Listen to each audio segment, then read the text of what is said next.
SMC and Elets to give me this opportunity today to speak in front of you. I hope I'm able to stick to the 10-12 minutes target that I have and not overshoot that. I'll start with what is a smart city. This is in line with what my session chair started with, that what really is smart, because smart means different things to different people.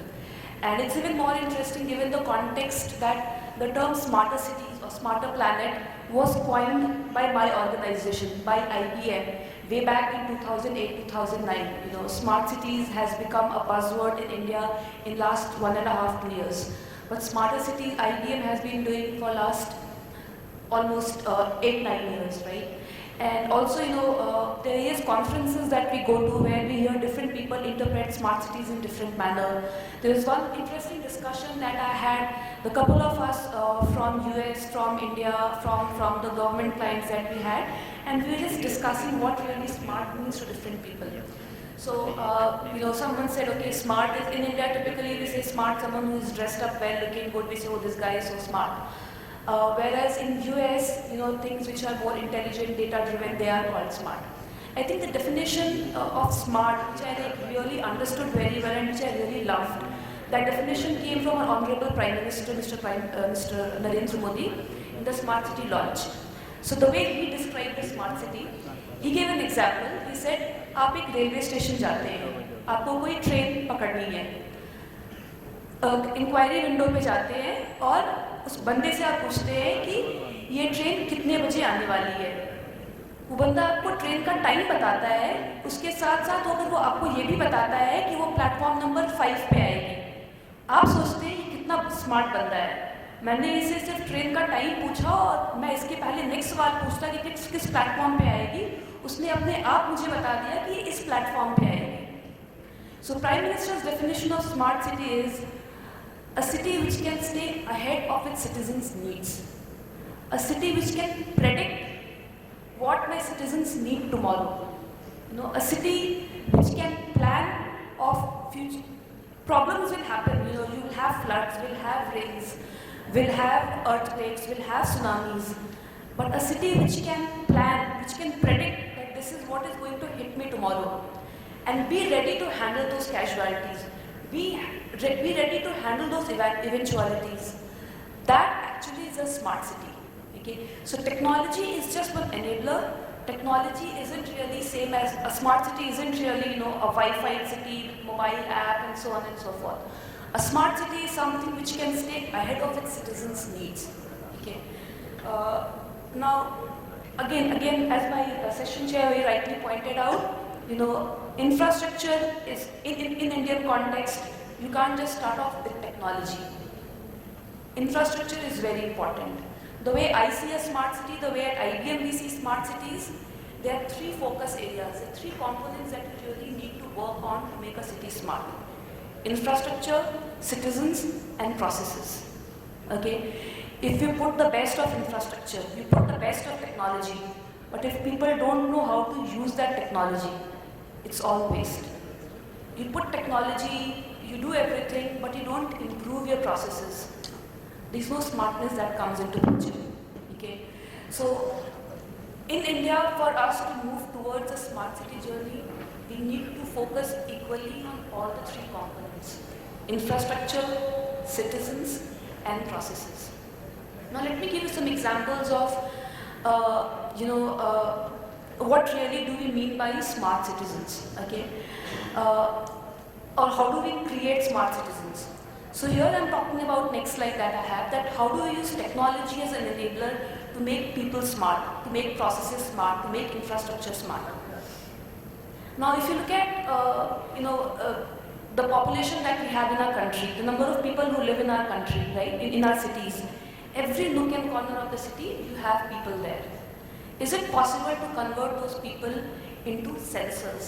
Can we convert them into eyes and ears of the city? Okay. Isn't that much cheaper than deploying CCTV cameras all over the city? Isn't that cheaper than deploying, leakage sensors and, all kind of sensors all over the city? Yes, sensors are required, but can we convert our most freely available resources, most easily available resources, citizens into sensors? Okay. Now, if you go with this philosophy, what is it that is required to convert citizens into sensors? Okay.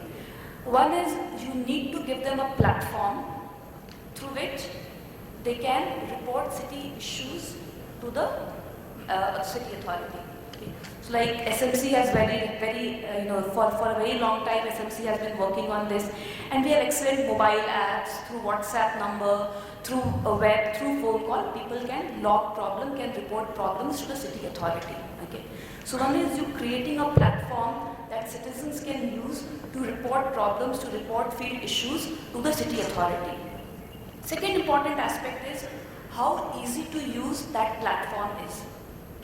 We all use Facebook, WhatsApp, right? All strata of society today in India uses WhatsApp and Facebook. Did WhatsApp and Facebook have to invest any time, any energy in training people how to use those platforms? No. It just happens so intuitively. The platform is so easy to use. It's so user-friendly. Okay. So what is important is that we create those citizen platform, we create those citizen engagement platform, and we make sure that those platforms are very easy to use for people. So there's minimal change management required. People are able to, you roll it out and people start using it immediately. Another important aspect is, why do people use Facebook or WhatsApp? It fulfills an inherent need in them. They can communicate to their community, they can communicate with their friends, they can remain in touch, right? So that sense of community building, that sense of ownership, the sense of remaining connected is so much more when they use the social media. Similarly, how do we incentivize them to use our platform, the city platform, and get them to actually act as our sensors? So we have to find out ways, that they take pride in reporting their problems to the city authority. And what is very important for this is the sense of fulfillment they get only if, supposing I have reported an issue, okay, and if I don't hear back from you that yes, you have reported this problem and this problem has been resolved. If I hear this, then tomorrow if I see issue somewhere else, I'll again report that. Okay. If my city starts recognizing me on social media, tweets that yes, Deepti has, tweets or puts on my Facebook that yes, Deepti has reported this problem and we have resolved it and thank you, I'll be more and more incentivized to report further problems to my city authority. Okay, so closing the loop, communicating back to the citizen that yes, you reported this issue, this is how we have resolved, thank you for your support on this. This is a very important aspect to get citizens engaged more and more. So what we look at from IBM perspective is to have this entire citizen engagement model. We have to have this platform which allows citizen and government interactions. We look at it from 4 different perspectives. There are emergency services for which citizens need to reach out to cities, like the dial 100 and dial 108 system we have, etc. There are non-emergency services, so we need to avail of certain services from the city authorities, be it from death and birth certificate to different types of licenses to amenities, so on and so forth. So that's another need that citizens have. Then we talk about informational needs of citizens. So, I want to find out where my nearest park is or the nearest ATM is, so on and so forth.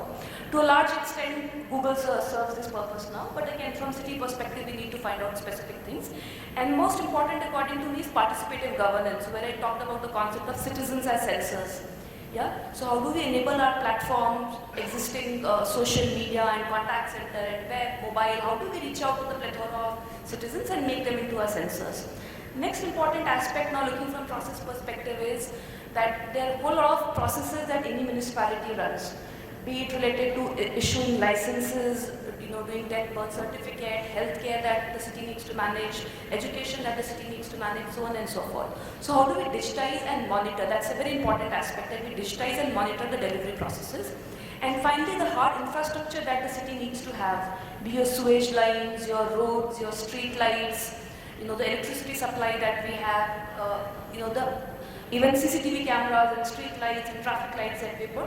What kind of smart sensors that we put on them to really start getting data out of them and make some sense out of it. Okay, so the most basic layer in IBM parlance, what we call instrumented, the instrumentation layer is making sure that your citizens, your processes and your infrastructure, they have some way of capturing data, generating data.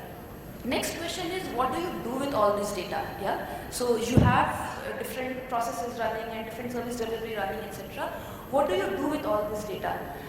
So until unless all this data starts to come on to common command and control center, until unless you start seeing all this data together, a centralized monitoring, until unless you start optimizing on resources.